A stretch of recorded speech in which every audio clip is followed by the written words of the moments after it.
America is back and open for business. U.S. President Donald Trump on Thursday addressed the global leaders at the World Economic Forum in Davos, Switzerland, promising his second term will forego free market norms inside the U.S. and out. I'm also going to ask Saudi Arabia and OPEC to bring down the cost of oil. In his speech, broadcast from Washington, D.C., Trump demanded lower oil prices and that interest rates drop worldwide. I'll demand that interest rates drop immediately, and likewise, they should be dropping all over the world. Trump listed the rapid-fire changes he had made since his swearing in that had upended U.S. government policies on diversity, climate change, and immigration. Some attendees, including Secretary General of Amnesty International Agnes Callamard, were critical of Trump's America First agenda. He doesn't have a vision for the rest of the world. He has a very strong American vision, and I understand why Americans vote for him. It's a vision of America first, the workers first, the American banks first, the American investments first, etc. But on a global scale, all of this won't allow stability. It will only reinforce inequalities and insecurity. So the complete lack of vision for the rest of the world is shocking. If you don't make your product in America, which is your prerogative, then very simply you will have to pay a tariff. Some of Trump's harshest criticism was reserved for traditional U.S. allies, Canada and the European Union, who he threatened again with new tariffs, while berating them for allowing trade surpluses with the United States. Since taking office, Trump has withdrawn the United States from the World Health Organization and the Paris Climate Agreement. Holocaust survivor Eva Sepisi has a warning for the world. Don't let history repeat itself. Asked about how she views rising anti-Semitism and right-wing populism, she said, "Es ist erschreckend, auf jeden Fall." It is terrifying. It is definitely terrifying that it is like this, and that is why we have to do something about it in the very beginning. Because the Shoah did not begin with Auschwitz, but with words, silence, and society looking away. And every single person should do something to ensure that something like this never happens again. The 92-year-old survived Auschwitz, the Nazi death camp liberated 80 years ago by Soviet troops. She's among a group of survivors voicing concerns about the current political climate. During a visit to the Jewish Museum in Frankfurt, Germany, she recalled being a young girl and on the brink of death at Auschwitz. She said prison guards mistakenly thought she was dead already and left her behind. She did not speak about her experience for decades. In 2016, she discovered a death list containing the names of her mother and brother. And then I was able to grieve, to cry. I couldn't do that before. 96-year-old Teresa Regula was also brought to Auschwitz. It's difficult to make out the numbers the Nazis tattooed on Regula's arm, but they're fresh in her mind. 22-0-11, she said. Once a healthy child, she contracted chickenpox, measles, and scarlet fever in the camp. The thought of reuniting with her father kept her alive. Those dreams were dashed when she later found out he had been mistakenly shot by Russian forces when they liberated the concentration camp he was in. Speaking at her home in Krakow, Poland, she says terrible things are happening in the world. People didn't draw any conclusions, she said, adding she chose not to have children so they wouldn't have to go through anything like what she suffered. Janina Iwanska, a Polish Catholic woman sent to Auschwitz at almost the same time as Regula in 1944, also remained childless. She's worried about the generations of children to come. What will their future be like? Because I see it as bleak, because I remember before 1939, hatred was created between people, pitting some people against others, treating others as a slightly lower, worse race. And what came of it? But what is now is still on a much, much larger scale. A federal judge in Seattle on Thursday blocked President Donald Trump's administration from implementing an executive order curtailing the right to automatic birthright citizenship in the United States, calling it, quote, blatantly unconstitutional. The judge issued a temporary restraining order at the urging of 4 Democratic-led states, including Washington, where Nick Brown is the Attorney General. This is about people who the President of the United States was trying to deny their lawful right to be citizens. And babies are being born today, tomorrow, every day, all across this country. And so we had to act now to provide back to the status quo, back what has been the law of the land for generations, that you are an American citizen if you were born on American soil, period. Nothing that the President can do will change that. Trump in his executive order directed U.S. agencies to refuse to recognize the citizenship of children born in the United States if neither their mother nor father is a U.S. citizen or legal permanent resident. The judge said this viewpoint, quote, boggles the mind. The states argued that Trump's order violated the rights enshrined in the Citizenship Clause of the U.S. Constitution's 14th Amendment. That provides that anyone born in the United States is a citizen. More than 150,000 newborn children would be denied citizenship annually if Trump's order is allowed to stand, according to the Democratic-led states. Several other lawsuits are also pending nationwide by civil rights groups and Democratic attorneys general from 22 states, who called Trump's order a flagrant violation of the U.S. Constitution. 36 of Trump's Republican allies in the U.S. House of Representatives on Tuesday separately introduced legislation to restrict automatic citizenship to only children born to citizens or lawful permanent residents.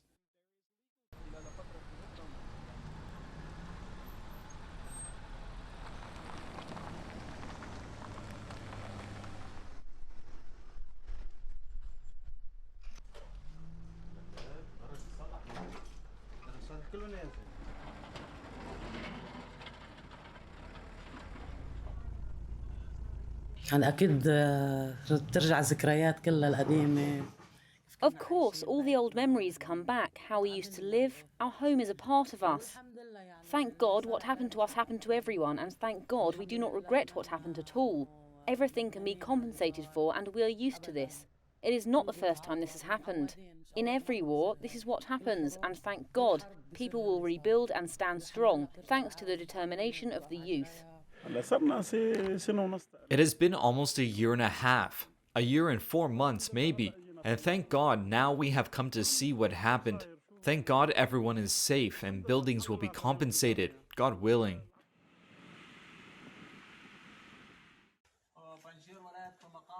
The prosecutor for the International Criminal Court in The Hague said on Thursday he was seeking arrest warrants for 2 Taliban leaders in Afghanistan.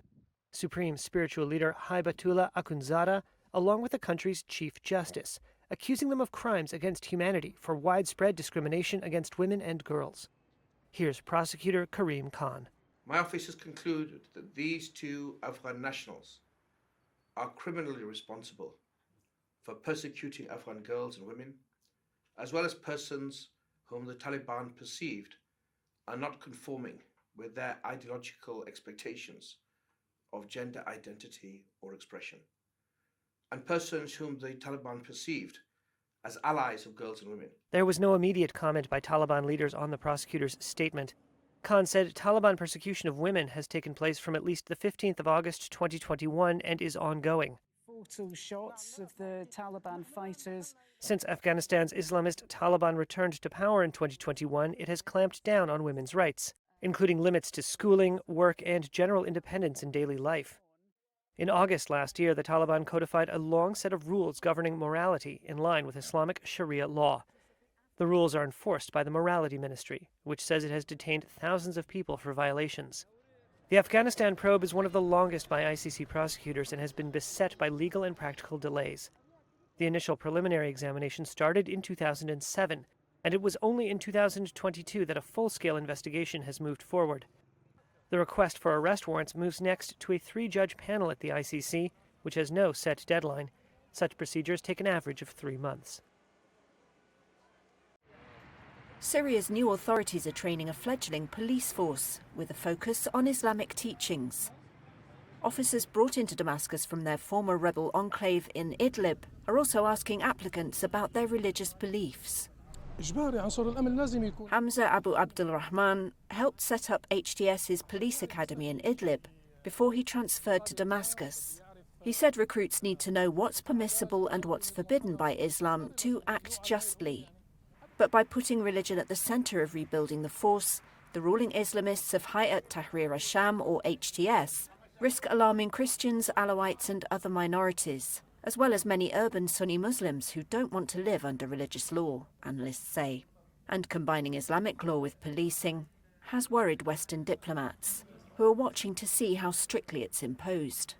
Syria's new leaders have said they want to build a country inclusive of ethnic and religious minorities, and want to draw a clear break from the regime of ousted President Bashar al-Assad. Entering this Damascus police command means stepping on the image of the former dictator. The rebels who toppled him disbanded his feared and notoriously corrupt security forces, including the police, and angry Syrians ransacked and looted their stations. Senior police in the new government told Reuters their aim is to build an ethical force, not imposing Sharia law on the population. Among volunteers queuing at the gates is Zakaria al-Hijri. Volunteers with Hayat Tahrir al-Sham said the salaries are good, but there is no specific salary. The volunteer salary is one thing, and the old members' pay is another. Syria's interior ministry is moving quickly to fill the security vacuum left by Assad's forces. Recruits receive just 10 days of instruction, mostly in weapons handling and Islamic law, trainers and recent graduates told Reuters. The aim is to increase training to 9 months when security improves. More than 200,000 people have registered to join the police, this course leader said. Mohammed As-Sarani is deputy police chief in Damascus. Currently, there is a very high demand for positions within the Interior Ministry. Many people are enrolling, and training courses are taking place throughout Syria. The affiliation requests are so many, and honestly, we are in need of a new generation. But the focus on Sharia law has deterred some. Reuters spoke to a Christian who worked in Assad's traffic police and was afraid to reapply. Police who defected to the rebel side before Assad's fall are welcome to apply for the new force, senior officials told Reuters, including those from minorities. Police Academy official Humaida Antara al-Matar. Yes, there are Christian policemen who defected. This is the responsibility of everyone in the society. Everyone is responsible for building Syria. Nobody is looked at based on their religion. Syria's de facto leader Ahmad al-Shara says HTS has renounced its former ties to al-Qaeda and will rule with moderation. But Western governments are also wondering how big a role Islam might play in Syria's next constitution, which HTS plans to revise. No soccer team had ever made €1 billion in revenue in a single season until now. The club also drove up matchday revenue following the completion of renovation work to their stadium. Deloitte said Real's matchday revenue doubled to around $257 million. Commercial revenue also jumped due to a new sleeve sponsorship and higher merchandise. The English champions made $871.5 million in revenue.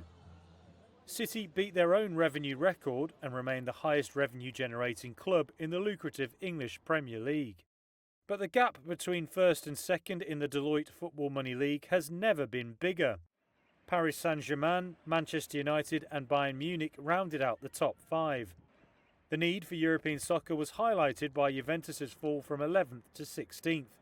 The Italian club were excluded from European competition in 23-24 over breaches of UEFA's club licensing and financial fair play rules. While clubs like Arsenal, Newcastle United and Aston Villa grew revenues by playing in various European competitions. A day of celebration for same-sex couples in Thailand. On Thursday, Thailand became the first country in Southeast Asia to legalise same-sex marriage, and the third territory in Asia to do so, after Taiwan and Nepal. At a mass wedding at a luxury Bangkok mall, more than 200 couples lined up to make their vows. Ploinopoulos Chirasukon and her wife Kwan Porn Kong Pech were the first LGBT spouses to register their marriage. I feel like so many things have been unlocked And our definition of family feels more complete than ever. And teacher Sangchai and Vorowan Ramwan also got married. We got this one, rice. Rice symbolises blessings for a happy and abundant life in Thai traditions. Okay, so excited, and it's very, meaningful for us. Thailand has a reputation for its carnival-like pride events and tolerance towards LGBTQ people. Legal analysts say the new law will create momentum for greater inclusion in the community. However, there are still limitations. For example, transgender people in Thailand will not be able to change the gender of their birth. And teacher Sangchai says she has witnessed the challenges faced by LGBT couples. Actually, this same-sex marriage law is still incomplete. It doesn't yet recognize the concept of parenthood beyond the male and female binary. Within the LGBT community, marriage often signifies the creation of a family. And many people are already thinking about having children, or some already have children. However, not everyone identifies as male or female. So, the terms father and mother used in the law still fail to be inclusive. Many experts are concerned about the way officials might interpret the law, such as in determining whether the couple is qualified to adopt a child.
Up in my neighborhood at the end of the street. We're okay over here. Kelly's school's fine, but I can't tell you how much this is towards us. So it looks like.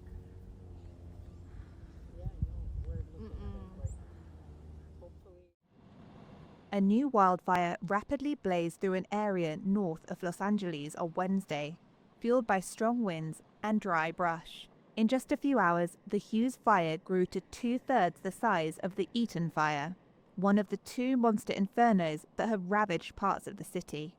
The Los Angeles County Sheriff said on Wednesday that 31,000 people had been given evacuation orders and another 23,000 faced evacuation warnings.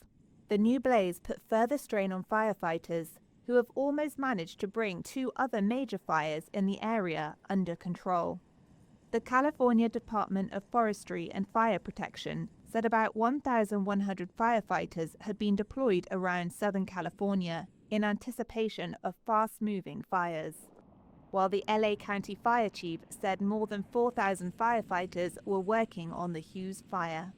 Southern California has gone without significant rainfall for 9 months, contributing to the hazardous dry conditions. Rain is forecast from Saturday to Monday, which could give the area some much-needed relief.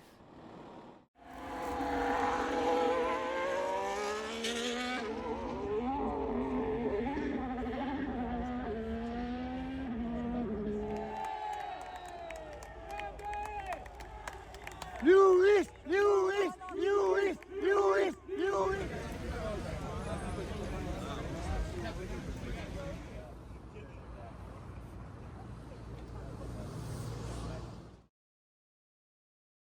The crew of the Galaxy Leader cargo ship touched down in Oman on Wednesday after enduring over a year held captive by Yemen's Iran-backed Houthi forces. The vessel was intercepted off the Yemeni Red Sea coast in late 2023 in one of more than 100 maritime attacks carried out by the Houthis since November of that year. The 25 crew members, hailing from Bulgaria, Ukraine, the Philippines, Mexico, and Romania, were handed over to Oman in a move to coordinate with the Gaza ceasefire. That's according to reports by the Houthi-owned Al Masirah TV.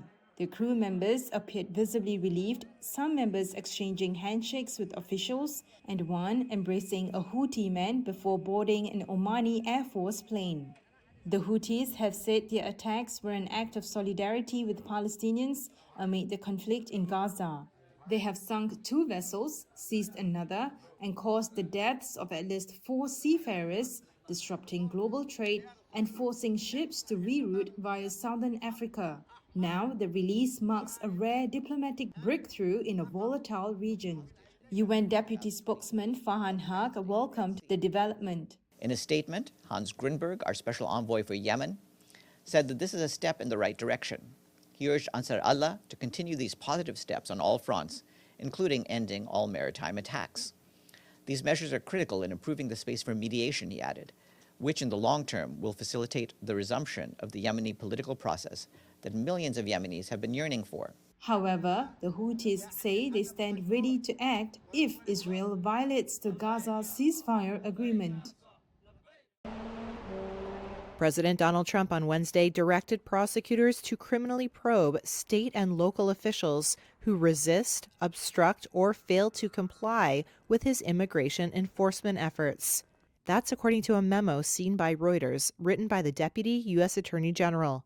Reuters politics editor Scott Malone explains. It's an escalation of the use of the Justice Department's criminal investigative power.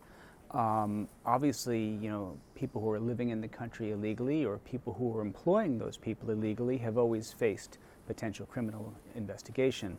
This adds a new category of people who could face investigation, which is city and state officials, some of them Democrats, some of them in very heavily Democratic constituencies, and some in communities that have declared themselves to be sanctuary communities that didn't want to go along with federal immigration crackdowns, and warning them that they too could face criminal consequences. California's Attorney General Rob Bonta, a Democrat, dismissed Trump's directive as a scare tactic during a Wednesday interview on CNN. Still, it sets up potential confrontations with local officials in so-called sanctuary cities. The first Trump administration, they came out of the gate very quickly with some policies that very quickly ran into opposition in Democratic cities and states. And this is a sign that they're trying to plan ahead, and they're trying to eliminate things that could serve as barriers. Shortly after taking office, Trump declared illegal immigration a national emergency. All illegal entry will immediately be halted. A U.S. official said on Wednesday that the military would send 1,000 additional active-duty troops to the southern border. In Mexico, authorities have begun constructing giant tent shelters in the city of Ciudad Juarez to prepare for a possible influx of Mexicans deported under Trump's plan. German police arrested a 28-year-old Afghan man after a knife attack that left 2 people dead in a park in the city of Aschaffenburg on Wednesday. Police said the victims were a 41-year-old German man who was passing by and a 2-year-old boy of Moroccan descent. Officials said the 3 other people were wounded, including a 61-year-old man, a child, and a teacher. According to the Bavarian State Interior Minister, Joachim Ehrmann, the suspect had a history of violent behavior. The suspect has been arrested at least 3 times in the past for violent offences. He was admitted for psychiatric treatment and then released each time. A first search of his room where he was accommodated in the asylum seeker centre did not reveal any evidence of a radical Islamist attitude, but only medication which was found there that could fit his psychiatric treatment. Ehrmann also added that the suspect had had his asylum process closed, and while he planned to leave Germany in December, the suspect had stayed for the psychiatric treatment. Police said there was no indication there might be further suspects involved in the incident. Hundreds gathered later in the city's central square to mourn the victims. The stabbings are the latest in a series of violent attacks in Germany that have sparked security and migration anxiety ahead of the February 23rd elections. In December, a Saudi doctor was charged with murder after ramming his car into people at a Christmas market in the town of Magdeburg, leaving 6 people dead. People fleeing renewed fighting in Democratic Republic of Congo disembarked from overcrowded boats in Goma on Wednesday, seeking refuge after M23 rebels seized a main supply route for the provincial capital. The Tutsi-led M23 rebel group took the eastern town of Minova, a local governor and a rebel leader said on Tuesday. The army has reported fighting on all fronts. Hundreds of displaced people have made their way to Goma. Some recounted fleeing multiple times as the front lines shifted and walking for days without food or shelter. I am very hungry. I left Minova yesterday for Nzulo, but the situation in Nzulo is not good either. So now I'm heading somewhere, but I don't know where. Government forces fought to secure Minova, but were eventually forced out, a civil society leader told Reuters. They said the rebels then tried to convince people to stay in the town after they started fleeing to more secure areas. This video from Minova shows a man said to be from M23 telling residents there that President Felix Tshisekedi has abandoned the Congolese people. The fall of Minova, located about 25 miles from Goma, raises concerns that the rebels may advance toward the major city. The M23 group has been waging a renewed insurgency in the Central African country's east since 2022. Congo and the United Nations accuse neighboring Rwanda of backing the group with its own troops and weapons. Rwanda denies this. French President Emmanuel Macron and German Chancellor Olaf Scholz sought to project unity at a meeting in Paris on Wednesday, after U.S. President Donald Trump said Europe had troubling trade surpluses with the United States and was, quote, in for tariffs. US-Administration zu tun. President Trump. Scholz called Trump a challenge, while Macron said Europe was strong, but he expected difficulties. After the inauguration of a new administration in the United States, it is more than ever up to Europeans, and so to our two countries, to play their role of consolidating a united, strong, and sovereign Europe, a Europe attached to transatlantic relations, which also is aware of its own interests and knows how to defend them with its values and its European instruments. Trump has also threatened Canada, Mexico, and China with heavy duties. JP Morgan Chase CEO Jamie Dimon told CNBC Wednesday that the possibility of tariffs was, quote, a little inflationary, but it's good for national security, so be it. Bank of America CEO Brian Moynihan told Reuters in an interview Tuesday he wasn't concerned that much about the impact of tariffs. Our team, Candace Browning Platt, the research team, have put out some papers, and again, nobody knows exactly what will happen, but saying a broad-based tariff or specific tariffs in 10-15% type of things won't affect the economy that much, that the efficiency companies will gain from the regulatory burden lift from just the natural efficiency. They'll pass some through, they'll absorb some, and they didn't think it would cause a lot of inflation because they thought companies' profit margins and stuff would absorb that. Overall, Moynihan said he likes what he hears from the new administration. The tone is they want to see the U.S. economy grow and prosper.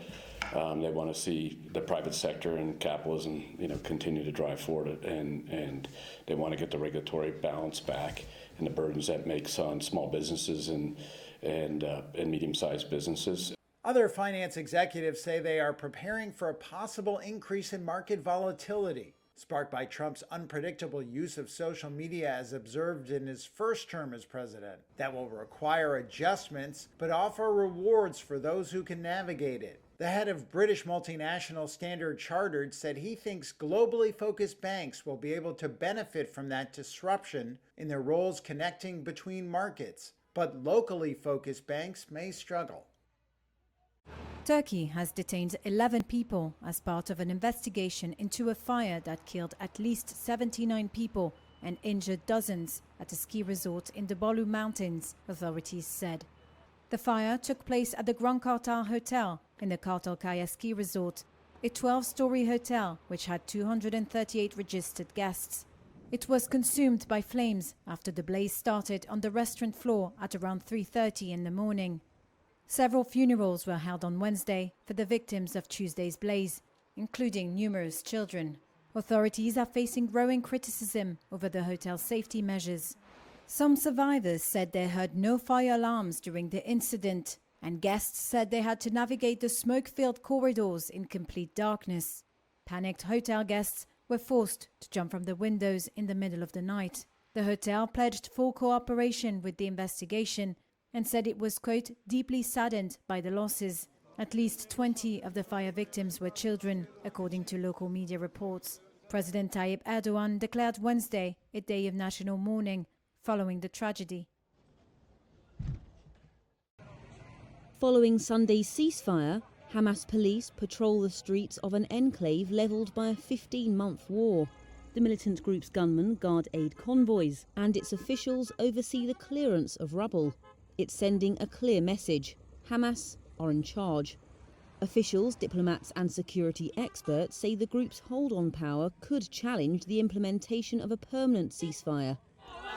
In the days since the deal, Gaza's Hamas-run administration has moved quickly. It's reimposed security, started restoring basic services, and is rebuilding infrastructure in neighbourhoods reduced to rubble by Israel's offensive. Israeli Prime Minister Benjamin Netanyahu has not expressed a vision for Gaza's post-war future beyond insisting that Hamas play no role. He stated that the Palestinian Authority, a West-backed body that partially governs the West Bank, also cannot be trusted under its current leadership. In recent weeks, Israeli airstrikes have targeted lower-ranking administrators in Gaza in an apparent bid to break Hamas's grip on government. But the Gaza government media office said the Hamas-run administration continued to function. Its director said Hamas wanted to prevent a security vacuum and that it had employed some 700 police to protect aid envoys. One analyst said the situation leaves Israel with a choice: to reignite fighting in the future or to allow a Hamas-approved arrangement where the Palestinian Authority takes control. While senior Hamas officials have expressed support for a unity government, the Palestinian Authority's chief has not given his assent. Neither the Palestinian Authority nor the Israeli government responded to requests for comment. If you're a fan of Netflix's mega-hit television series Squid Game, this innocent-looking doll will likely be familiar to you. Her name is Young Hee, and she's back in season 2 of the South Korean-made show where contestants risk their lives in bloodthirsty children's games for the chance of winning cash. Squid Game production designer Chae Kyung-sun said her daughter's hair in part inspired Young Hee's design. The most important thing was the facial expression. I tried to make the nose, mouth and cheekbones look cute, but at the same time, I wanted the eyes to have a certain madness and show the moving eyeballs to work as a killer doll, so I designed her eyes quite big. In Squid Game, down on their luck players risk being gunned down by Young Hee if she spots them moving in the game Red Light, Green Light. Young Hee is now a viral figure on social media and is at the centre of the streaming giant's promotional campaign. Initial ideas for the doll came from a girl of the same name on the cover of old primary school textbooks in South Korea. Chae puts the success of both the show and the deadly doll down to their unorthodox nature. How does this cute kid suddenly turn into a killing machine? I think the creation of the Squid Game world, by adopting unpredictable concepts and methods, resonated with young people looking for fresh things. At the end of the second season, viewers also get a glimpse of Chul Soo, a male doll set to appear alongside Young Hee. Think of it as a friend, a classmate who sits next to Young Hee. The third and final season of Squid Game is set to be released later this year. The first season became the most watched show on Netflix. The newest also broke a record as the streaming platform's most watched show in its premiere week, with over 68 million views. Palestinians fled their homes in the West Bank city of Jenin as a raid by Israeli security forces continued on Wednesday. While a ceasefire appears to be holding between Israel and Hamas fighters in Gaza, at least 10 Palestinians in Jenin have been killed in what Israeli Prime Minister Benjamin Netanyahu called a, quote, large-scale and significant military operation. Jenin resident Nassim Salah said Israeli drones with loudspeakers urged them to evacuate. They started to call us via the drone to leave the neighborhoods and head to Outer Square. So we went towards Outer Square. I went with my mother and my family. They detained me. They put me inside a room. They asked me about my life. I said that we live in the camp like other people. They asked about the situation inside the camp and told me people shoot towards us inside the camp.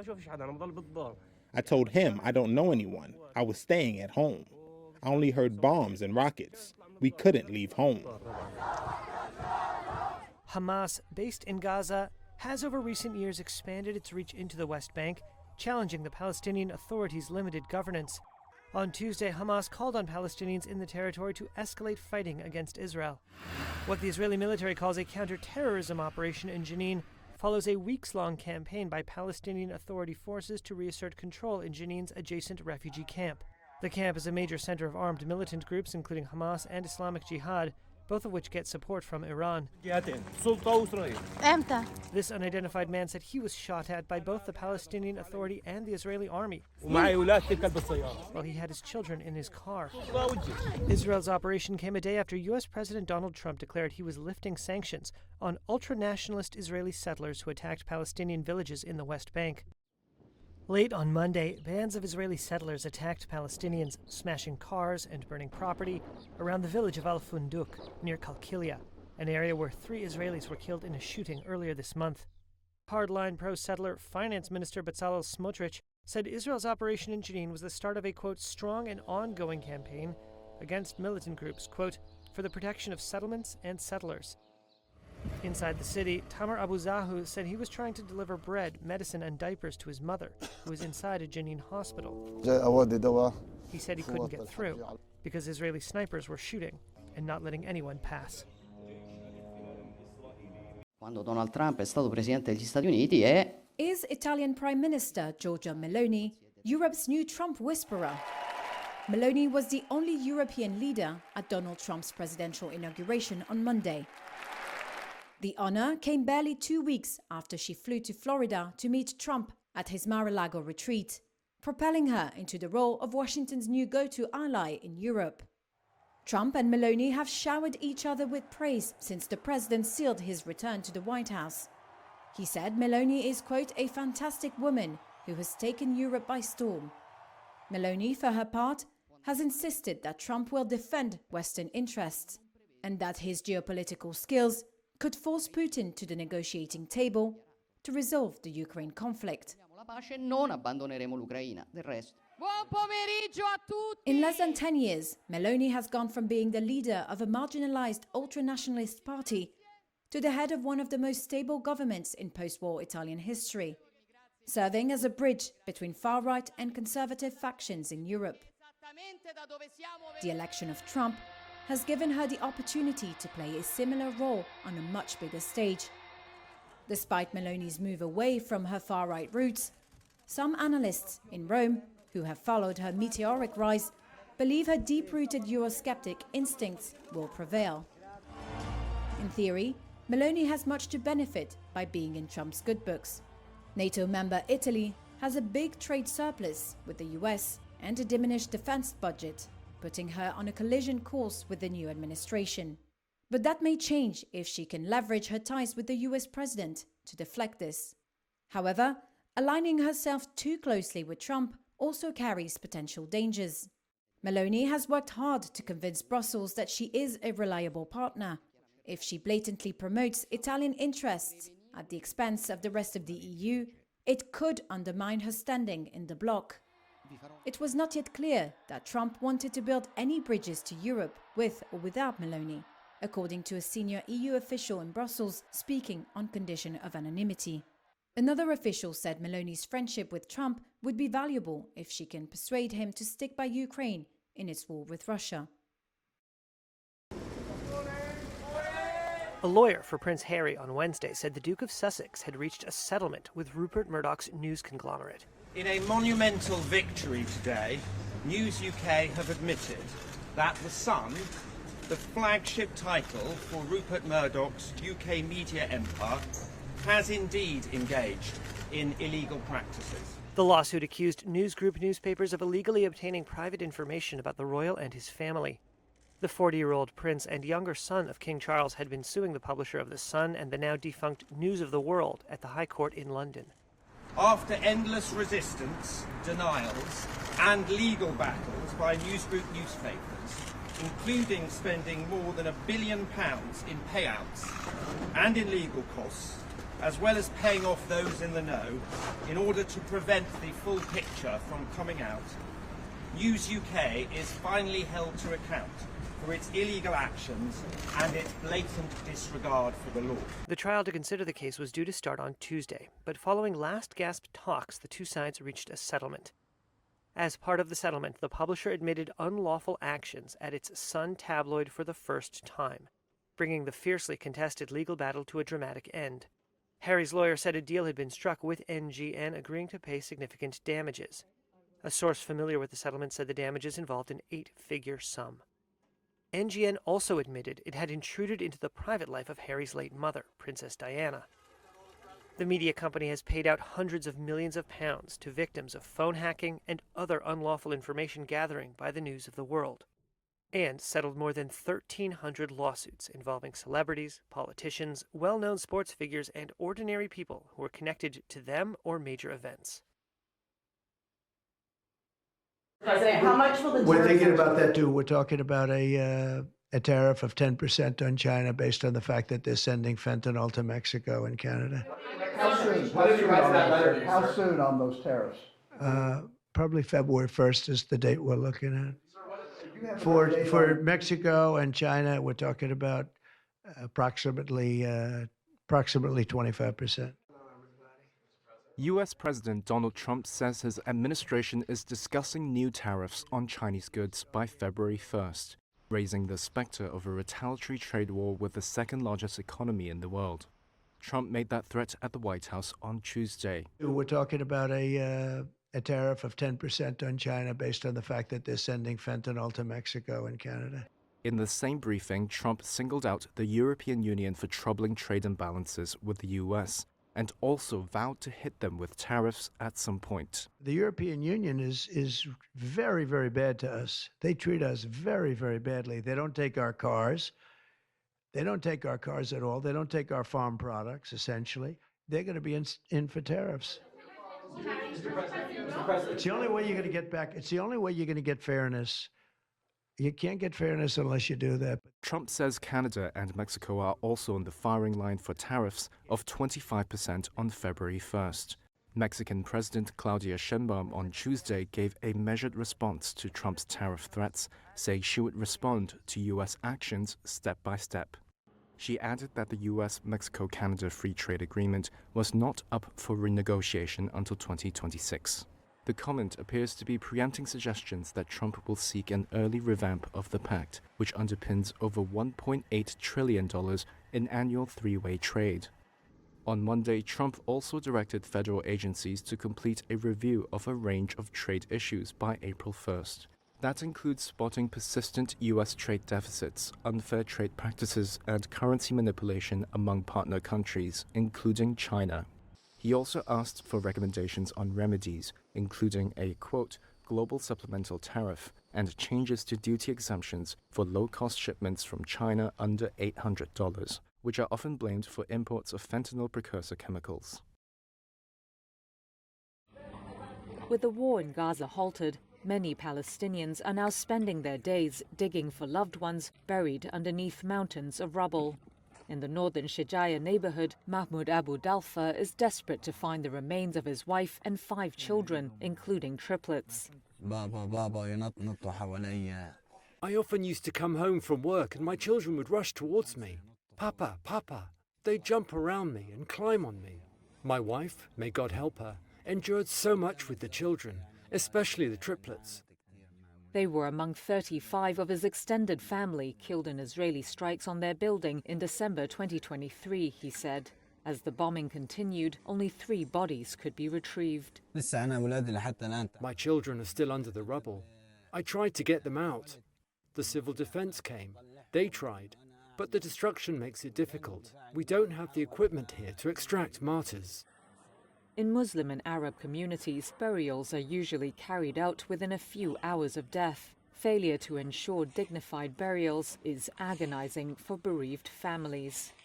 Emergency workers have recovered around 200 bodies since the ceasefire between Israel and Hamas came into effect on January 19.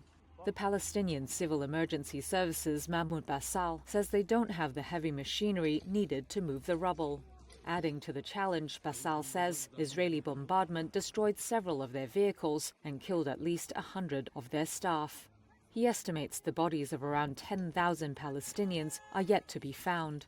A United Nations report said it could take 21 years to clear the rubble, estimated at more than 50 million tons.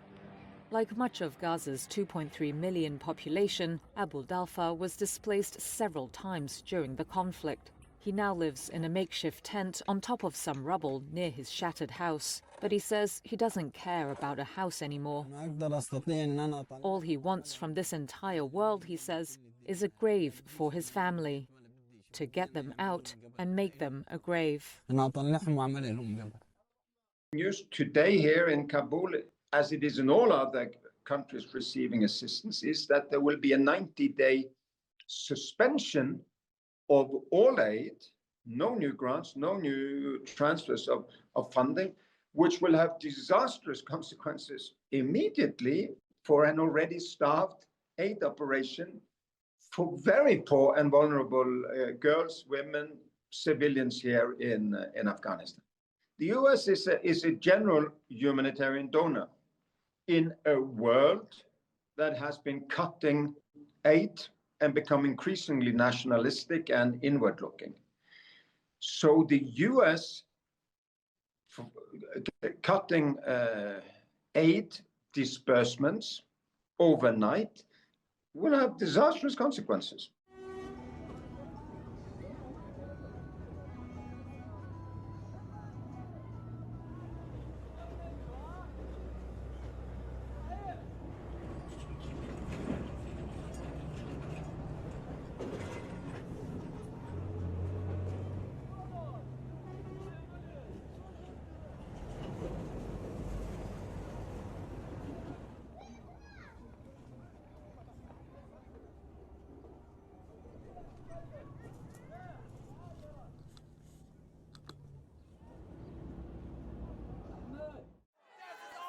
U.S. President Donald Trump's sweeping pardon of more than 1,500 people charged with crimes in the January 6th attack on the U.S. Capitol drew outrage from lawmakers as well as police officers who battled the mob in 2021.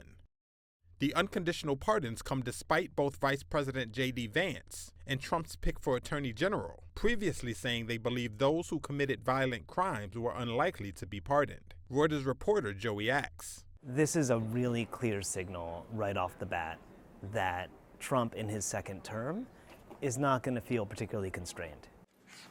So this is a big one. He's going to do what he wants to do without a lot of regard for whether it's popular, whether other people on his team, whether other Republicans think it's the right thing to do. This is Trump 2.0. This is an unfettered president who feels that he can use executive power as aggressively as he wants to. The message, if you want to call it that, to his supporters is that he's rewarding those who are loyal to him, right? But the more dangerous version of that, I suppose, is he's signaling that even people who engage in political violence can be assured that he'll take care of them as long as it was done in support of his political aims.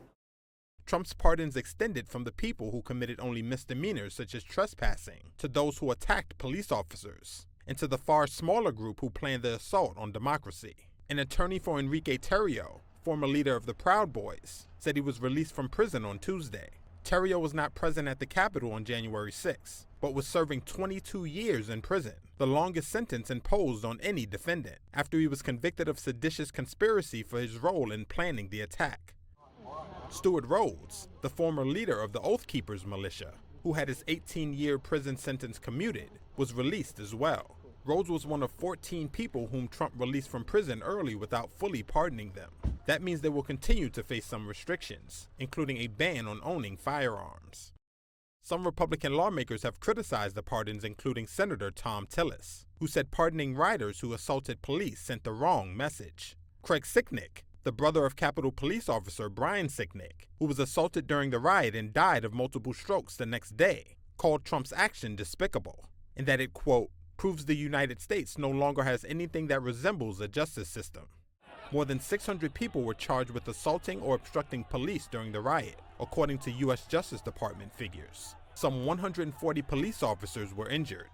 Michael Fanone, a former officer with Washington's Metropolitan Police Department, who suffered severe injuries during the riot, said he was upset that 6 people who assaulted him that day would walk free. This next order relates to the definition of birthright citizenship. President Donald Trump wasted no time signing executive orders related to his sweeping immigration crackdown after taking office. They include a broad ban on asylum and sending the U.S. military to the southern border, says Reuters correspondent Ted Hessen. There was really a flurry of executive orders last night, and some of the things even we're still digesting.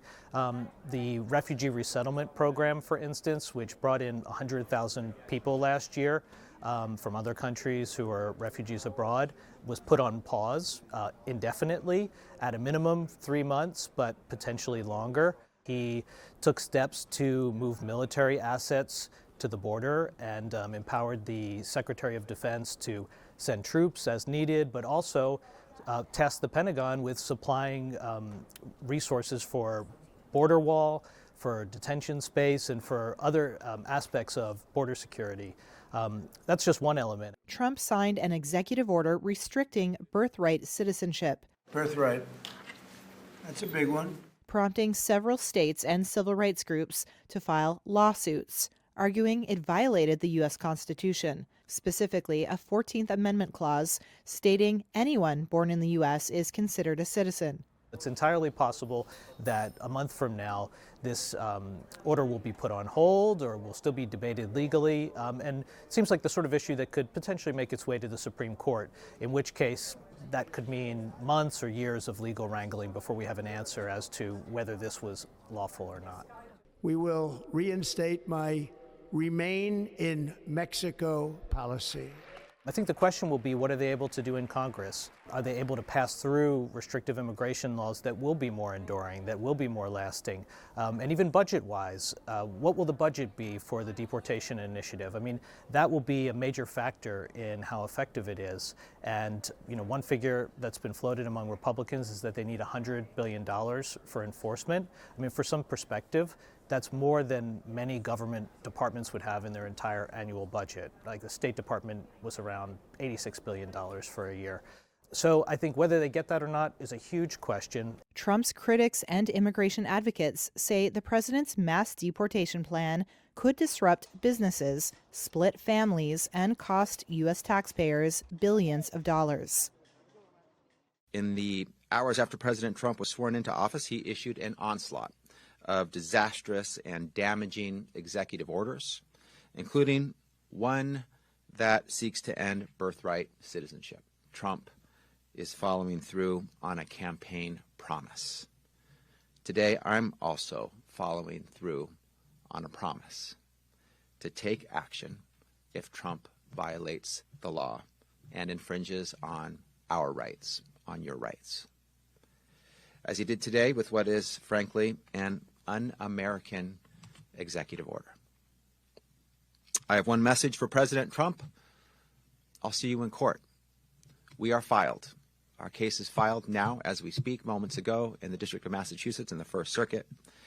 This morning, as stated, the lawsuit challenging President Trump's unconstitutional executive order is on file. It has multiple grounds. It states that the executive order violates the 14th Amendment of the U.S. Constitution. It violates our U.S. Constitution. Birthright citizenship is foundational to our nation's history, to California's history, to our very identity. Just gave me the right to sell it or close it. The order delays a ban by 75 days. It also marks the latest twist in Trump's complex relationship with TikTok. During his first term as president, he tried unsuccessfully to ban it over concerns it was sharing users' data with China. However, he has reversed that position in recent months crediting TikTok with a positive role in his successful election bid. At a party in Washington the night before his inauguration, conservative content creators were already celebrating the app's reprieve. Bryce Hall was among the partygoers. I think originally he was against it. Now he understands the power of Gen Z. Gen Z is our future. So, yeah, I think he likes TikTok. I think he understands the importance. TikTok had stopped working in the US on Saturday ahead of the ban coming into effect, but the company was restoring service by Sunday evening in anticipation of Trump's move. Oh, welcome back. Oh, I know that's right. Now he has floated the possibility of a deal with Beijing, saying the US should get to own a half share in the app. The U.S. should be entitled to get half of TikTok. And congratulations, TikTok has a good partner. Trump even linked the idea to his trade policies, saying China could be hit with tariffs if it refused to do a deal on TikTok. TikTok remained unavailable to download on Apple and Google devices in the United States Tuesday, after President Donald Trump signed an executive order the previous day seeking to pause the U.S. ban as one of his first acts as president. The order directs the U.S. Justice Department to delay for 75 days any enforcement of the divestment law passed by Congress last year. Reuters correspondent David Shepardson is following the story. The law says they can't offer it, and what President Trump is saying is that he is not going to enforce the law. So the question to the companies is that legal protection enough to continue to offer the app, given that the legislation, the law, imagines enormous penalties, like multiple hundreds of billions of dollars potentially for continuing to offer that app. Executive orders cannot overturn laws enacted by Congress, and lawmakers have sued in the past to enforce laws they have passed. Legal experts say that even a hypothetical lawsuit from both houses of Congress could be a long shot, however, since courts might be inclined to see it as a political question best left for the legislature, or a national security matter that falls under the White House's control. One legal expert told Reuters that shareholders of Apple and Google could sue those companies if they decided to resume offering downloads of TikTok based on Trump's executive order, as the companies would be potentially opening themselves up to huge fines. Meanwhile, many individuals continue to express interest in taking over the company. Tell you what, every rich person has called me about TikTok. One question is whether its Chinese owner ByteDance could retain a minority stake. There are plenty of scenarios you could see in which the ownership changes. The question is, would those satisfy what Congress said by saying there has to be a complete separation from China, as well as the algorithm and the data? And would any sort of deal that saw ByteDance retained as a minority owner, would that require Congress to reapprove that, or would the existing legislation satisfy that? ByteDance is nearly 60% owned by institutional investors such as BlackRock and General Atlantic, while its founders and employees own 20% each.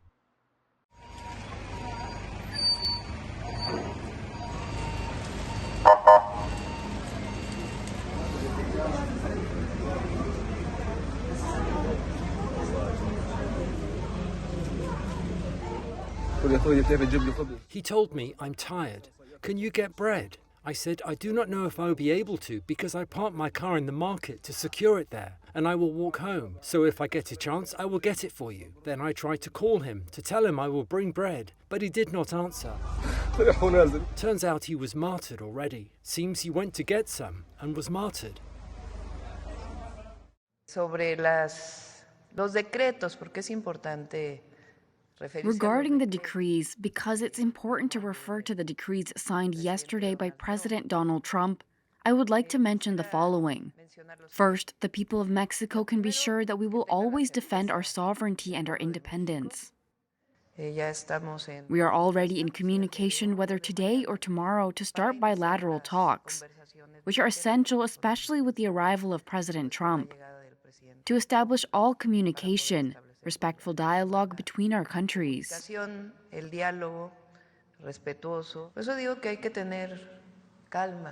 That is why I say we must remain calm and have a cool head, acting step by step. So at this moment, what President Donald Trump signed is that the trade agreement continues. and they open consultations for the review that will be done in 2026. That's what it says. Regarding the Gulf of Mexico, beyond anything else, they establish it for their continental shelf. For us, it remains the Gulf of Mexico, and for the entire world, it remains the Gulf of Mexico. Thousands of Islamic State fighters are held inside this heavily fortified prison guarded by Kurdish forces in northeastern Syria. The Syrian Democratic Forces, a US-backed group that holds a quarter of the country, says such jails have been attacked twice by Islamic State in attempts to free the incarcerated militants since the fall of Bashar al-Assad. The jails have come into focus since Hayat Tahrir al-Sham, or HTS, a former al-Qaeda affiliate, seized power from Assad and established a new government aiming to restore central authority. But the Kurdish forces guarding the prison say they're wary about handing control over to Syria's new rulers. Our forces alone are responsible for protecting these prisons. Sharing them with the new government will not be acceptable. Protecting these prisons is the responsibility of the coalition and SDF only. Reuters was granted rare access to the prison in the northeastern city of Hasaka at the weekend. The SDF says it is guarding some 10,000 Islamic State fighters in total. Here, many foreigners are among the inmates. Their faces have been obscured. We're 6 years in prison now, and we don't know anything about our situation, about our wives and about our children, and about our mothers. We don't have any information about our side. Foreign powers are at odds over who should run the jails. The outgoing US administration had indicated its support for the SDF to continue in its role. The SDF has served as the spearhead of US-led efforts to counter Islamic State in Syria for a decade. The Kurdish forces drove the jihadists from their headquarters in Raqqa in 2017 before capturing their last foothold, Baghouz, in 2019. But Turkey, which has friendly relations with Syria's new rulers, sees the country's dominant Kurdish factions as a national security threat. Ankara wants the prisons handed over. The Interior Ministry in Damascus did not immediately respond to a request for comment. However, HTS, formerly the Nusra Front, has a history of conflict with Islamic State and rejects the transnational jihad promoted by its supporters. The leader of HTS has pledged to build a Syria inclusive of different religious and ethnic minorities. But the SDF and the new administration are at odds over how the Kurdish-led force might be integrated into Syria's new security apparatus. The SDF also says jihadists are seeking to exploit lax security across Syria. The Kurdish officer at the prison noted images of fighters with the flag used by Islamic State on their uniforms among those who seized Damascus. And he said he doesn't believe the Kurdish-led authorities would hand the jails to the new administration. U.S. President Donald Trump's sweeping pardon of more than 1,500 people charged with crimes in the January 6th attack on the U.S. Capitol drew outrage from lawmakers as well as police officers who battled the mob in 2021.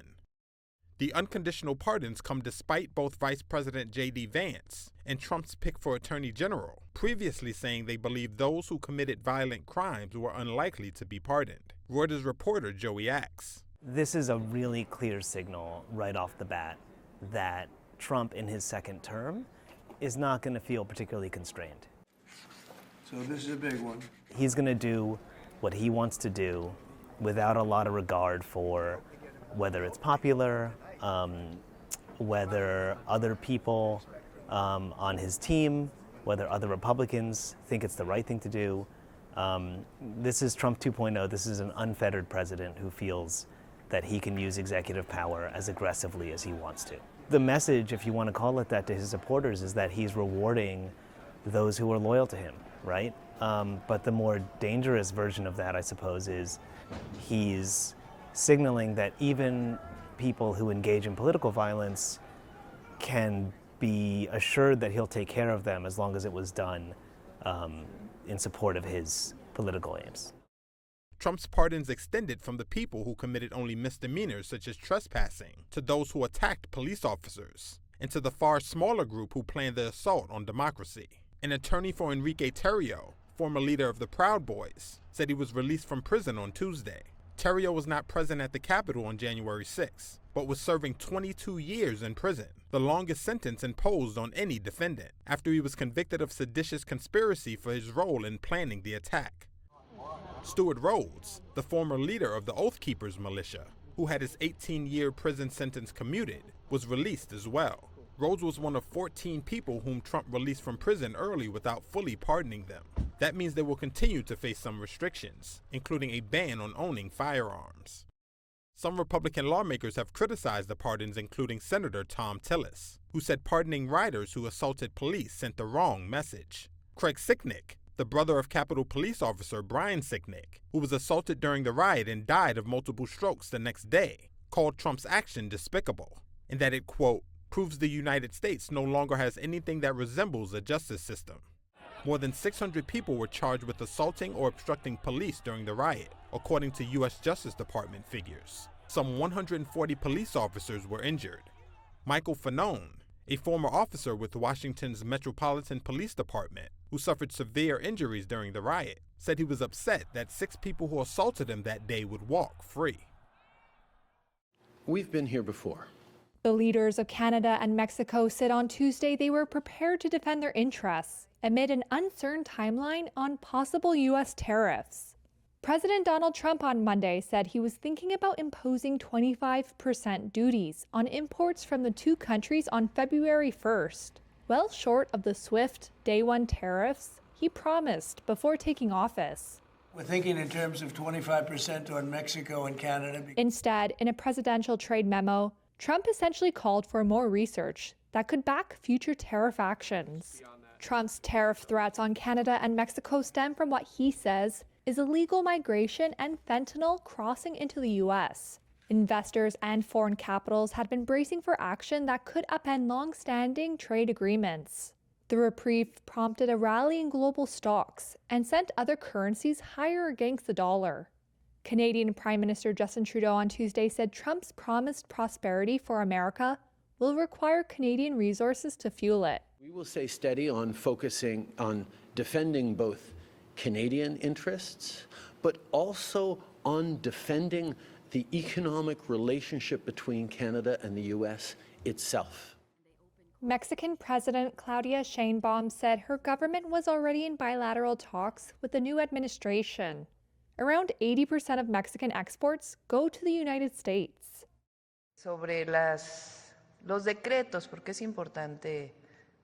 Regarding the decrees, because it's important to refer to the decrees signed yesterday by President Donald Trump, I would like to mention the following. First, the people of Mexico can be sure that we will always defend our sovereignty and our independence. She also said her government will attend to the needs of migrants in a, quote, humanitarian way. Trump's memo directed federal agencies to investigate persistent U.S. trade deficits, unfair trade practices, and alleged currency manipulation by other countries. During his election campaign, Trump vowed to impose steep tariffs of 10 to 20% on global imports into the U.S. and 60% on goods from China. Such duties would tear up long-standing trade agreements, including the U.S.-Mexico-Canada Agreement, upend supply chains and raise costs, according to trade experts. The U.S. trade deficit now tops $1 trillion annually.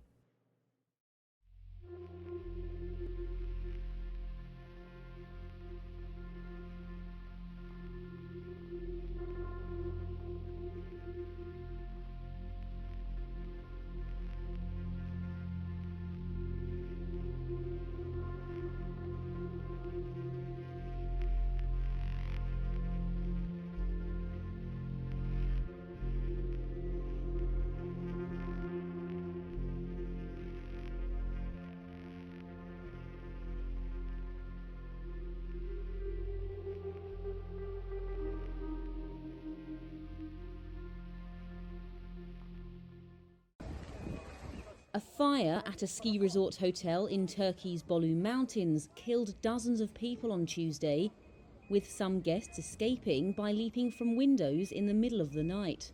Authorities said the blaze, which also injured at least 50, started at 3:30 a.m. on the Grand Cartel Hotel's restaurant floor. Broadcasters showed footage of white bedsheets dangling from the charred 11-story building. A guest told a local broadcaster he saw people panicking and jumping out. Authorities said they were investigating what caused the fire. It coincided with school holidays, when many families from nearby Istanbul and Ankara head to the Bolu Mountains to ski. So, please raise your right hand and repeat after me. I, Marco Rubio. I, Marco Rubio. Do solemnly swear. Do solemnly swear. That I will support and defend. That I will support and defend. The Constitution of the United States. The Constitution of the United States. So help you God. So help me God. Congratulations, Mr. Secretary.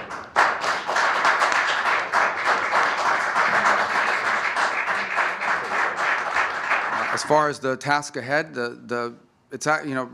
President Trump was elected to keep promises, and he's going to keep those promises. And his primary promise when it comes to foreign policy is that the priority of the United States Department of State will be the United States. It will be furthering the national interest of this country. And he's given us a very clear mandate. President Trump's made it very clear, everything we do, and this is true in government, but especially at the Department of State, everything we do must be justified by the answer to one of three questions. Does it make us stronger? Does it make us safer? And does it make us more prosperous? If it doesn't do one of those three things, we will not do it. So that is the goal, and that is the task, and that is the promise that he was elected to keep, and that is the promise he will keep, and we will help him keep. It's a transformational moment. We don't know the American demands and wishes for Greenland, because the idea of buying Greenland is off the table. It's not going to happen. It is impossible. But at the same time, the United States is the most important ally for Denmark, is our most important economic partner. So everyone is really in shock. Greenland composes like 98% of Danish territory. So in that way, it would be a huge loss. But also in terms of our geopolitical position, would be unbearable. We have been in Greenland for more than 300 years. This would completely change Denmark, and it would reduce us to a very small country in a big world. And Europe must have a seat at the table when deals about war and peace are made.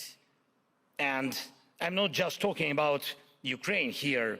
This should be the standard. Europe deserves to be more than just a bystander. With its leaders reduced to posting on X after an agreement has already been made, Europe needs to shape the terms of those deals. Does anyone in the United States worry that Europe might abandon them someday, might stop being their ally? The answer is no. Washington does not believe Europe can bring them something that is really substantial. Europe must be able to guarantee peace and security for everybody, for itself and for others, for those in the world who matter to Europe. So we paid $500 million to World Health when I was here, and I terminated it. U.S. President Donald Trump is pulling the U.S. out of the World Health Organization, and that's raised concerns about the UN agency's ability to fight diseases and respond to emergencies around the globe. And it raises questions about funding for the agency in its mission. The main reason for that is that the U.S. is the WHO's biggest donor. It contributes about 18% of its funding. The agency's two-year budget for 2024-2025 was $6.8 billion. Data from WHO show that in that period, the U.S. financed 75% of the agency's program treating HIV and other sexually transmitted diseases. It also provided over half the contributions to combat tuberculosis, the world's biggest infectious disease killer. Trump's withdrawal is coming at a time when the World Health Organization is struggling to raise cash for health emergencies from Gaza to Ukraine. Trump is also skeptical about WHO-led negotiations for a post-COVID pandemic agreement aimed at improving global solidarity when the next health threat strikes. Billionaire Trump ally Elon Musk has said nations should not, quote, cede authority to the WHO. The U.S. will cease negotiations on the treaty while its withdrawal proceeds. In addition, the U.S. is part of a global influenza surveillance network supervised by the UN agency. We hope the United States will reconsider. The WHO says it plays a crucial role in protecting the health and security of the world's people, including Americans. It's too early to say to say what are the consequences. We need really to look into it, what are the implications, but we will continue our work in trying really to get that funding that we need. The European Union said it was concerned by Trump's decision and called on all WHO member states to address the financial challenge now presented. China's foreign ministry said the WHO's role in global health should be strengthened, not weakened, and promised to continue Beijing's support. South Korea suspended President Yoon Suk-yeol attended his impeachment trial on Tuesday for the first time, where he denied ordering the military to drag lawmakers out of parliament during his botched attempt to impose martial law in December. At the Constitutional Court, Yoon rejected the accusation that he sent special troops to the National Assembly to try and stop lawmakers from blocking his decree. In South Korea, the National Assembly and news media are far more powerful than the president. Even if I were to overstep and stop their demand to lift the martial law, it could still be done in places other than the National Assembly. His defense lawyer Cha Gi-hwan argued that Yoon's decree was aimed at sounding the alarm over actions by the opposition Democratic Party that he said were paralyzing the government. Cha also denied testimony by military commanders who said they had orders from Yoon to arrest some opposition lawmakers, calling it ridiculous fake news. The suspended president has been detained since last week under a separate criminal probe over insurrection charges surrounding his martial law debacle. After the hearing on Tuesday, Yoon was moved to a military hospital, Yonhap news agency reported. The Justice Ministry said he was given permission to seek medical attention at a facility, but no further details were provided. Outside the court, crowds of Yoon supporters were making their voices heard. Security was heightened, with police keeping demonstrators away from the building. That's after a mob of angry supporters went on a rampage on Sunday through a district court that issued a warrant to extend his detention. Yoon was impeached by Parliament in mid-December. That gave the Constitutional Court 180 days to decide whether to remove him from office permanently or reinstate him. Donald Trump says he wants to unleash U.S. oil and gas. That is why today I will also declare a national energy emergency. We will drill, baby, drill. On his Inauguration Day Monday, the new president unveiled sweeping proposals to shake up U.S. energy production. Declaring a national emergency for the sector allows him to roll back environmental protections and speed up the approval of new projects. The next item here is the withdrawal from the Paris Climate Treaty. He also signed an order once again withdrawing the US from the International Paris Accords on climate change, freeing it from commitments to fight global warming. And the new measures didn't stop there. Among other moves, Trump signed orders promoting oil and gas development in Alaska, overturning the previous administration's bid to protect Arctic lands. There was also an order to revoke targets for EV adoption and suspend offshore wind power development, shifting the emphasis from renewables back to fossil fuels. Democrats called the raft of measures a disaster for working families that would give a free pass to polluters. Environmental groups have said they will challenge the various orders in the courts. As one reason for declaring an emergency, Trump cited the soaring demand for energy from data centers amid the boom in AI services. His declaration seeks to ease restrictions on power plants meant to meet that demand, which is forecast to nearly triple over the next 3 years. Trump has also promised to refill the nation's strategic petroleum reserves as part of moves to bolster national security. That, along with all the other measures set out, could boost oil prices. However, the initial market reaction was muted, with oil drifting lower in Tuesday trade as investors digested the news. The inflation crisis was caused by massive overspending and escalating energy prices, and that is why today I will also declare a national energy emergency. We will drill, baby, drill.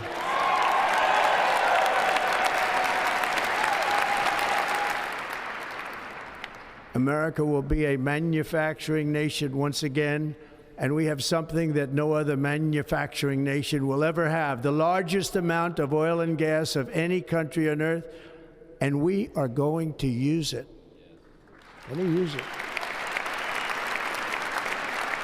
We will bring prices down, fill our strategic reserves up again, right to the top, and export American energy all over the world.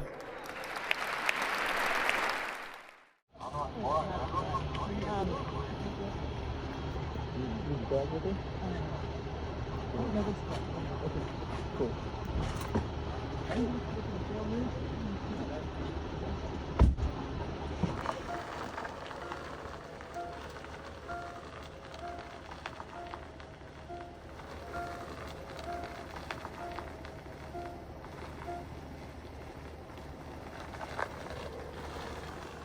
The market starts trying to make sense of Donald Trump.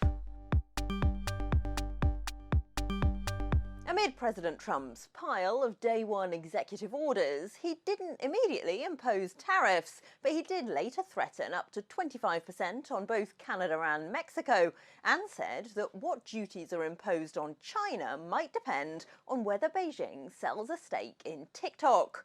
Russ Mould is investment director at AJ Bell. Russ, we've seen some relief from the market then that those tariffs didn't come in on day one.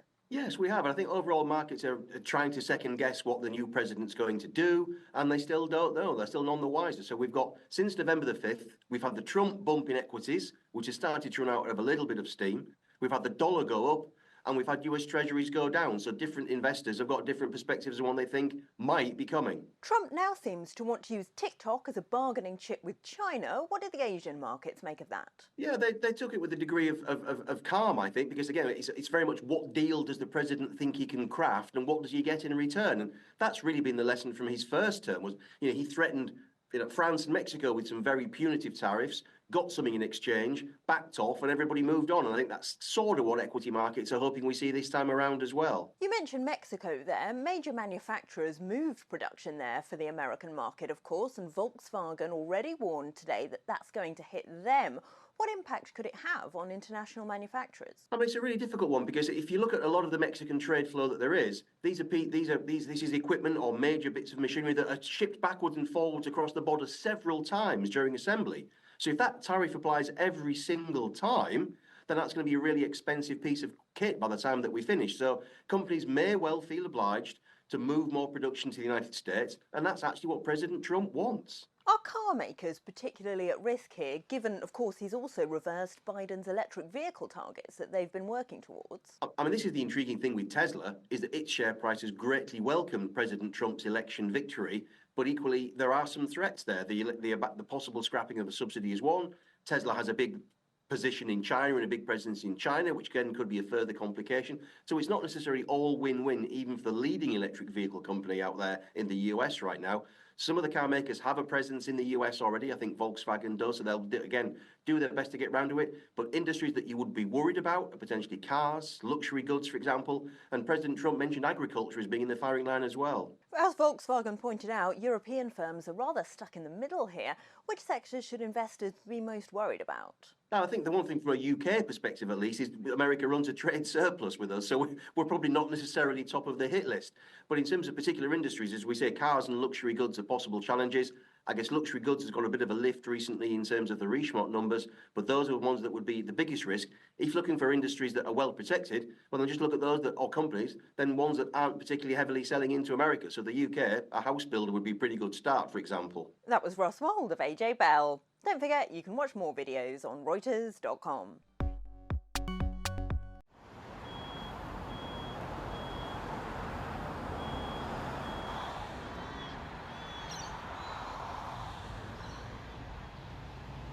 I want to make it clear that this is atrocious.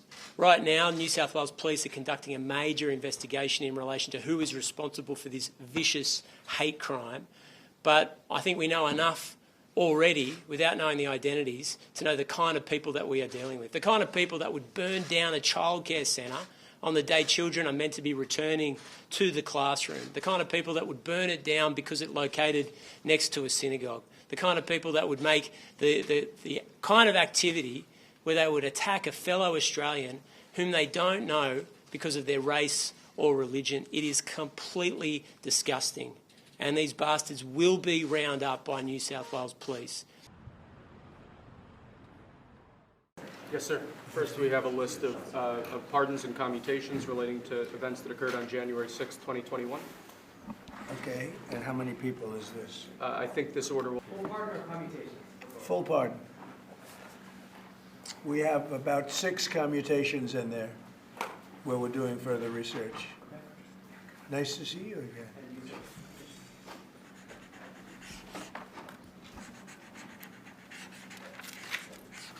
So this is a big one. Anything you want to explain about this? We hope they get them. We hope they come out tonight, frankly. We're expecting it. Approximately 1,500 people. Six commutations. Were there any cases you did? First, I will declare a national emergency at our southern border.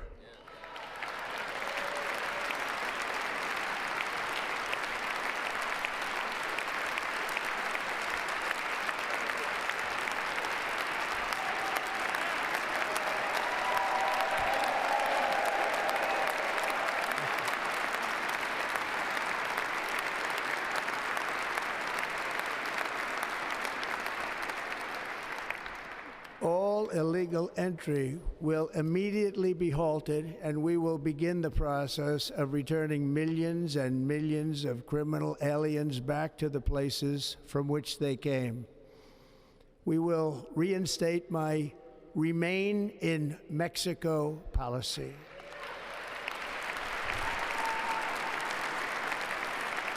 I will end the practice of catch and release. And I will send troops to the southern border to repel the disastrous invasion of our country. I, Donald John Trump. As U.S. President Donald Trump took office on Monday and began a sweeping immigration crackdown, migrants waiting in Mexico nervously checked the U.S. government app known as CBP-1. The program had allowed hundreds of thousands of migrants to enter the U.S. legally by scheduling an appointment. Some 280,000 people had been logging into the app daily to secure an appointment as of January 7th. Then, on Monday, an alert came through. Existing appointments scheduled through CBP-1 are no longer valid. U.S. border authorities confirmed they had shut down the app and cancelled appointments, leaving migrants like Nidia Montenegro from Venezuela in tears. I waited 4 months in Tapachula. We were left in limbo. We don't know what to do. Really, the joy we had, it stops here. We don't know what we're going to do. We are left in limbo.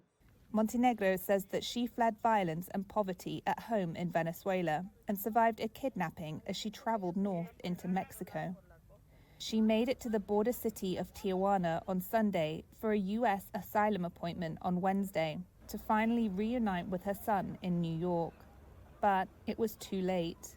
Well, they are authoritarian and have every right to change the rules of the game, but they don't take into account everything we've done as migrants. Montenegro is among thousands of migrants who had their hopes of legally reaching the U.S. suddenly dashed ahead of their appointments. The move is one of the Trump administration's first measures aimed at curbing immigration. The American Civil Liberties Union said in a federal court filing on Monday that Trump's decision to end the CBP-1 program removed the only avenue to asylum at the U.S.-Mexico border as they gear up to fight Trump's agenda in court. Republicans recaptured the White House after promising to intensify border security and deport record numbers of migrants. Biden toughened his approach on immigration last year, and the number of migrants caught illegally crossing the border with Mexico fell dramatically. Asylum restrictions last June blocked most migrants crossing illegally from claiming asylum, instead encouraging them to use new legal entry programs, including CBP-1. The first item that President Trump is signing is the rescission of 78 Biden-era executive actions, executive orders, presidential memoranda, and others.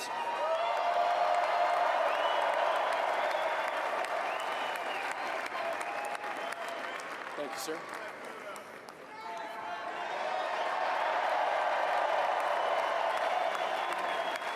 Thank you.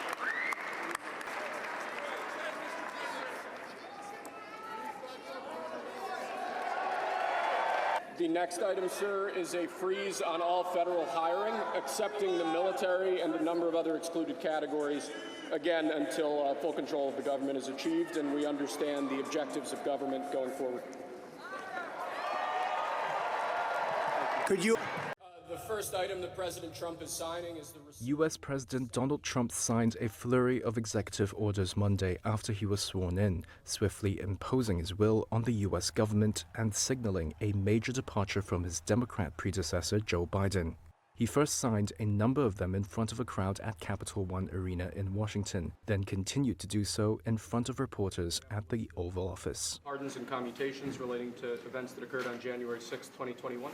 They included pardoning 1,500 of his supporters who attacked the U.S. Capitol on January 6th, 4 years ago. We hope they come out tonight, frankly. Others declared a national emergency at the U.S.-Mexico border over illegal immigration and axed birthright citizenship for U.S.-born children of immigrants. Trump did not take immediate action on the economy or inflation. Those were the two issues that helped him win re-election. But he talked of imposing tariffs on Canada and Mexico in the near future. We're thinking in terms of 25% on Mexico and Canada because they're allowing vast numbers of people. Canada's a very bad abuser also. Vast numbers of people to come in and fentanyl to come in. I think we'll do it February 1st. Trump repealed 78 executive orders signed during the Biden administration, such as an order addressing risks from artificial intelligence, a 50% electric vehicle target by 2030, and Biden's removal of Cuba from the U.S. state sponsors of terrorism list. On equality and the environment, he axed at least a dozen measures that supported racial equity and fought discrimination against gay and transgender people. And Trump pulled the U.S. out from the Paris Climate Change Accord again. He withdrew the U.S. from the pact in his first term in office, an action reversed during the Biden presidency in 2021. Trump on Monday also signed an executive order to delay the enforcement of a ban on TikTok by 75 days. If we wanted to make a deal with TikTok and it was a good deal and China wouldn't approve it, then I think ultimately they'd approve it because it would put tariffs on China. Maybe. I'm not saying I would, but you certainly could do that. Trump also froze hiring in the federal government and ordered its workers to return to office full-time. And sources say Trump's transition team asked more than a dozen senior diplomats to step down from their roles as part of a broader plan to replace nonpartisan civil servants with loyalists. This morning, on his way out the door, President Joe Biden issued a series of preemptive pardons. It's a very unusual move.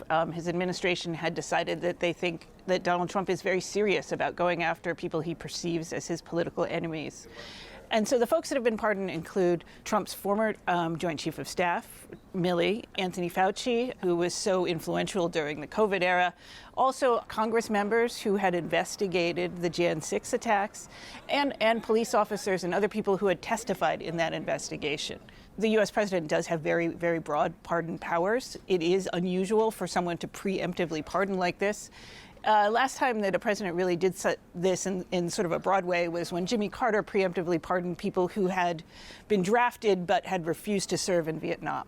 Whether or not these pardons will fully protect these people, if Donald Trump does decide that he or his administration want to go after them, is unclear. Presidential pardons only apply to federal crimes. Thank you. Check. Mr. President, do you have any reaction to the pardons that President Biden did at the last minute? Well, I'm not going to discuss it now. I think it was unfortunate that he did that. We won't discuss it now. There's plenty of time to discuss it. Thank you very much, guys. Should we go to lunch? Thank you very much.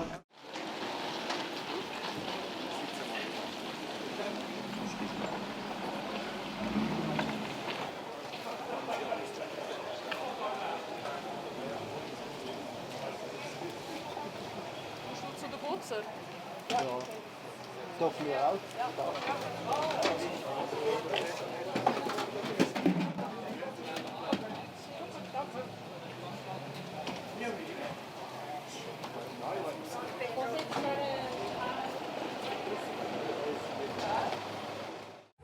Dozens of supporters of South Korea's impeached President Yoon Suk-yeol were facing charges on Monday after storming a court building. Protesters, some blasting lines of police with fire extinguishers or wielding broken barricades, rampaged through the Seoul Western District Court on Sunday. That was after a court ruling that allowed for Yoon to be formally processed for detention, including having his mugshot taken, part of a criminal investigation into whether he committed insurrection. Last week, Yoon became the first South Korean president to be arrested. That was over his short-lived martial law declaration.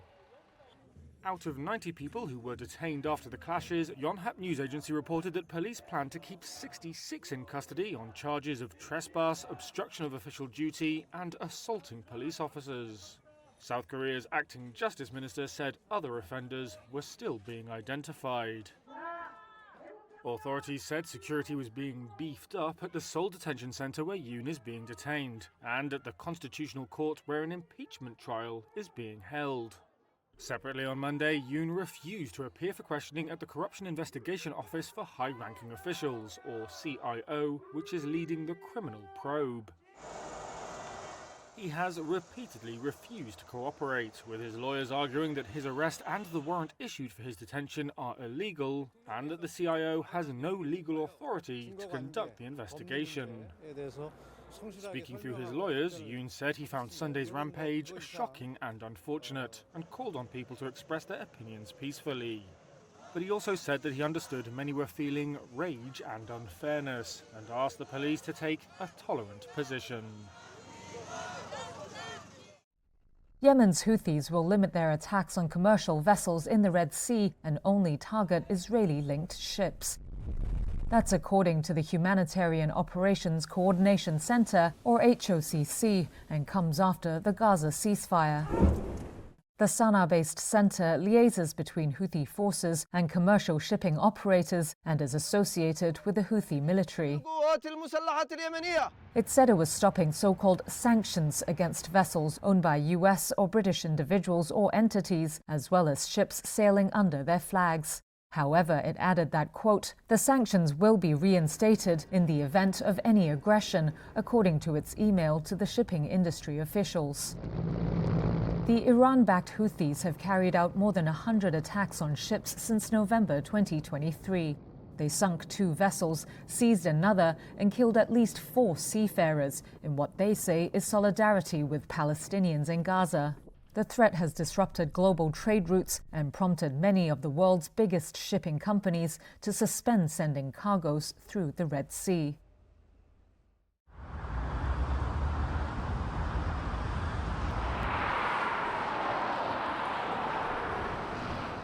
I think nothing will change after Trump's inauguration. We could look back at how everything has been since 2014. The fighting just calmed down in some time. I think the same will happen now, after the full-scale invasion. I think that Trump won't help in this situation. I don't think so. Ukrainians will stop the war. Trump couldn't do it. I think that he could help, but it won't be quick, and it is not a fact that it would be in our favor. I can't say anything about it. At the front line, everything is terrible.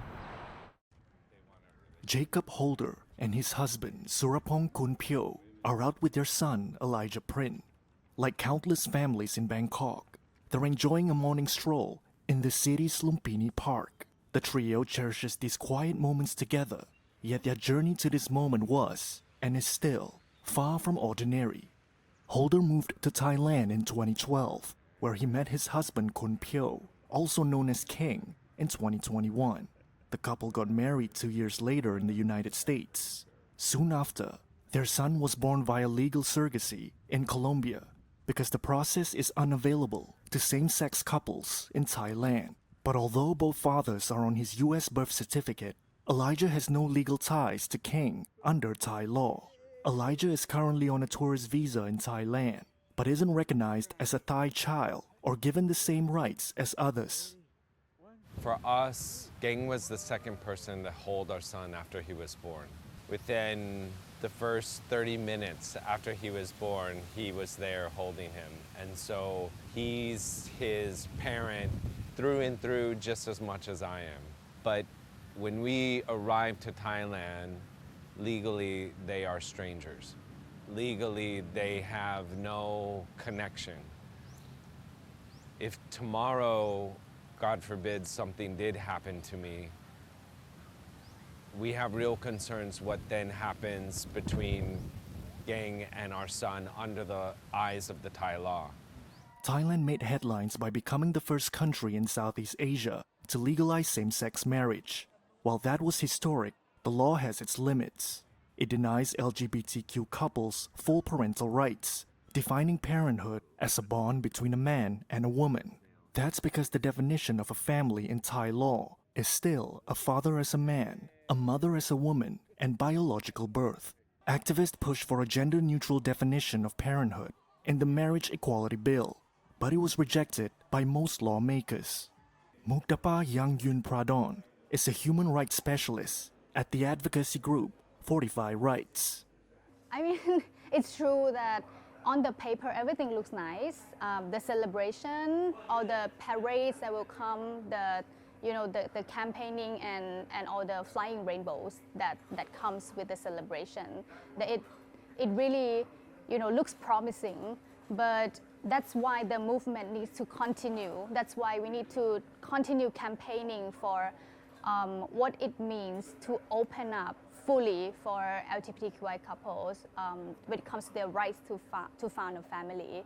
Later this year, Holder and Kang expect their second child, conceived through overseas surrogacy with Kang's DNA. This will create a new complexity. One sibling will have a Thai citizenship, while Elijah will remain an American, a reality the couple is ready to accept. Growing up, I would like for him to be seen as our son, not just Jacob, my son as well.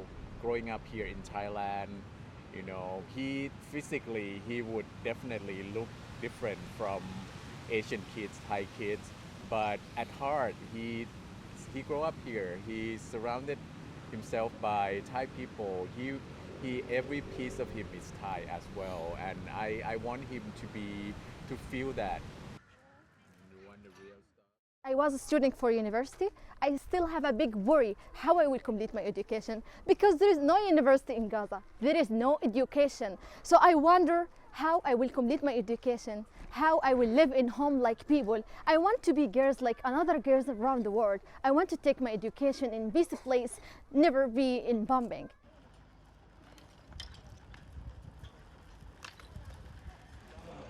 So this ceasefire for us, it's like a beautiful things happen to us. It's a beautiful moment. We want to live in peace finally. From a long time we were hoping to sleep without a drone. We were hoping to walk in the street peacefully without bombing and destructions. So that effect in us, very beautiful moment. And finally I will feel happiness and I will walk in peace. Like right now I stand in the street and I don't feel a fear or afraid to walk there.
The halting of the bloodshed is an indescribable feeling.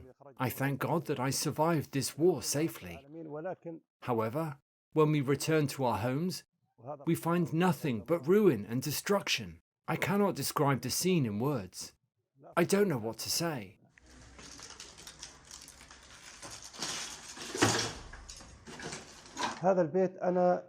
I built this house piece by piece, and when I returned to it, I didn't find it as I knew it. All I see is devastation and ruin. I don't see my home. I only see destruction.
بنتي الكبيرة دكتورة حبيبتي حبيبتي خلاص خلاص ماما الحمد لله اللي ربي Thank God he reunited me with them, and hopefully he will reunite us with their father, and joy spreads in the houses of all prisoners.